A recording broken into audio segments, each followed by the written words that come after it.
Good evening, visitors. Welcome to the Australian War Memorial's last post ceremony. My name is Gerard Pratt, and joining us today from the Australian Army is Warrant Officer John Lyons, Medal of Gallantry. We warmly welcome the family of Sergeant John Huon Hooke, whose story will be told shortly. We are honoured to welcome Air Marshal Stu Ather, Deputy Commander Operations, Royal Air Force, United Kingdom, and the accompanying delegation. We welcome the veterans who have served, those that are still serving, and the families that support them. We acknowledge the members of RSL and Services Clubs Association, RSL Victoria and RSL Queensland, who are watching the broadcast of this ceremony from across Australia. During the ceremony, wreaths will be laid at the base of the pool of reflection by family and visitors to the Australian War Memorial. If able, I invite you all now to please stand and join in singing the National Anthem.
The Australian War Memorial was the vision of Charles Bean, Australia's First World War official historian.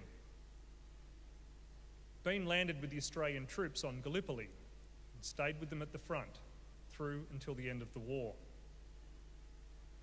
The idea of this national memorial and museum came to him at Pozières, France, in the depths of the bloody fighting of 1916.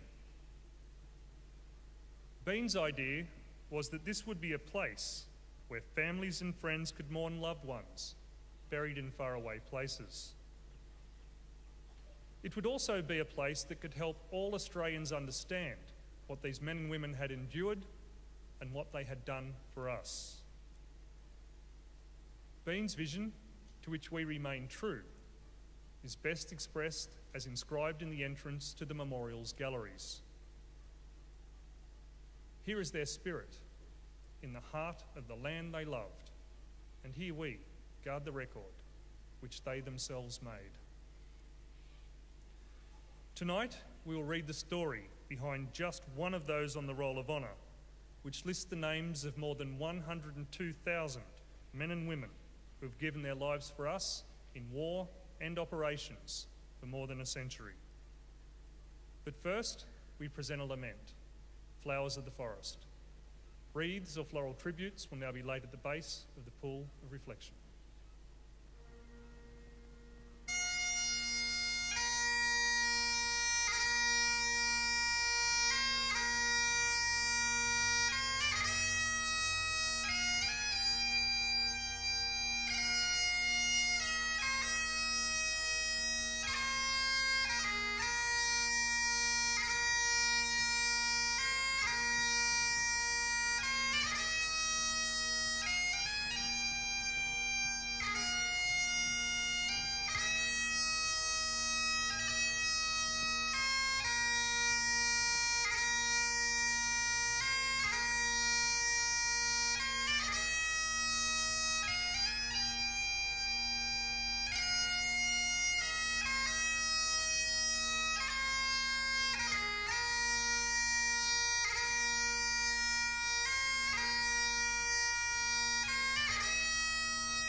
Today we remember and pay tribute to Sergeant John Huon Hooke.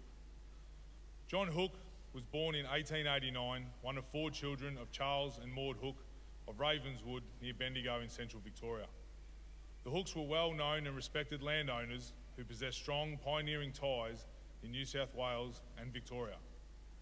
John attended Ravenswood State School and Bendigo Grammar School, where he was involved in senior cadets.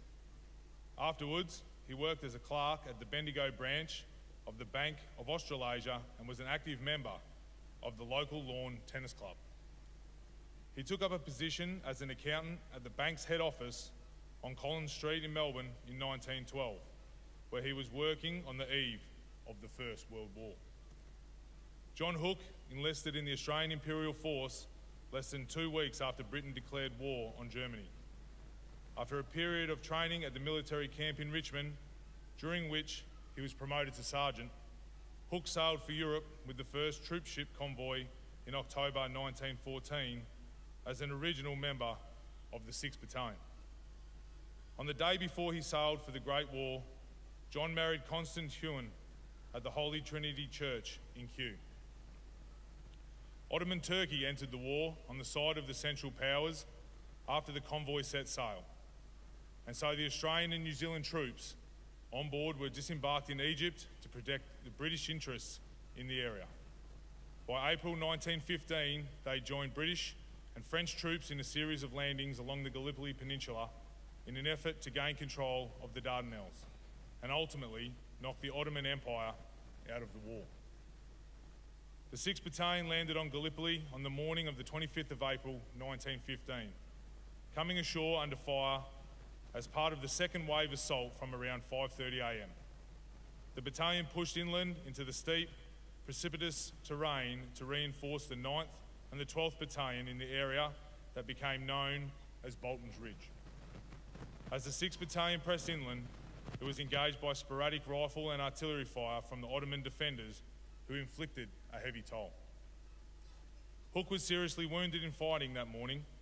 Men who were with him described how he had been wounded in the leg in the midst of the fighting, but refused to leave his post. An hour later, he was rendered unconscious from a bullet wound to his head. He was evacuated to Anzac Cove and was taken aboard the hospital ship Siang Chun, where he later died. He was buried at sea and was later listed on the Lone Pine Memorial alongside 5,000 Australian and New Zealand soldiers who died on Gallipoli who have no known grave. John Hooke was 25 years old. His family were devastated by their loss of their son and husband. In an effort to console them, the men who John served alongside wrote to his family to reassure them that everything possible was done for him, but his case was hopeless from the first. Before he was killed, Sergeant Hooke did some very good work, proving himself a very brave man and a good soldier.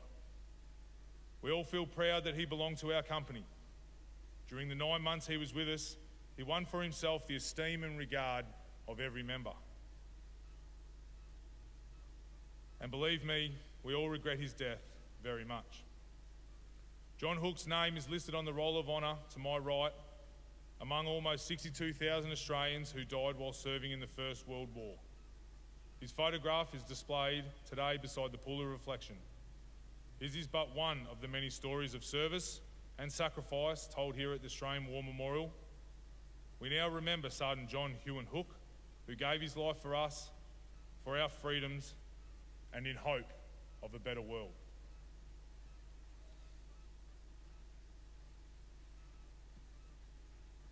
Please stand for the reading of the Ode and the sounding of the last post.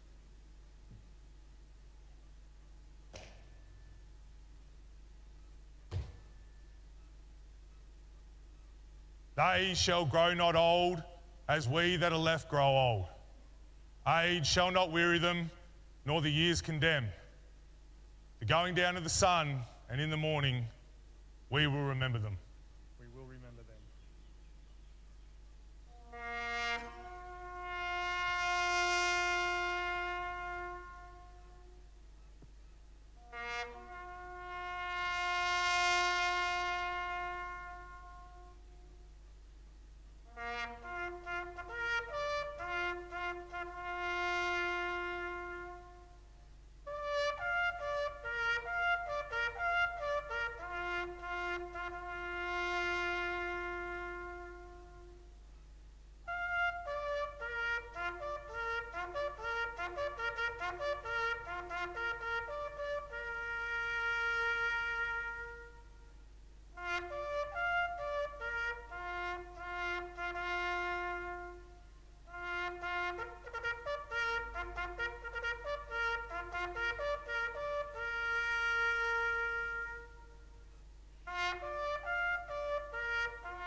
lest we forget. Lest we forget.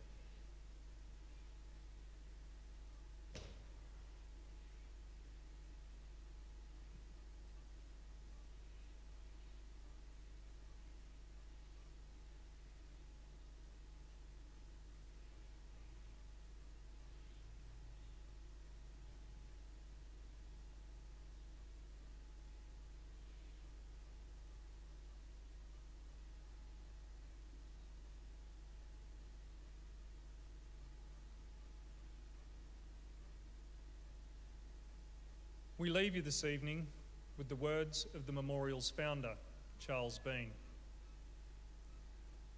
Many a man lying out there at Pozieres or in the low scrub at Gallipoli, with his poor, tired senses barely working through the fever of his brain, has thought in his last moments, well, it's over.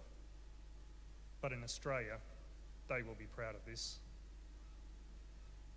Ladies and gentlemen, girls and boys, that concludes the last post ceremony. We thank you all for visiting the Australian War Memorial and wish you all a very good evening. Thank you.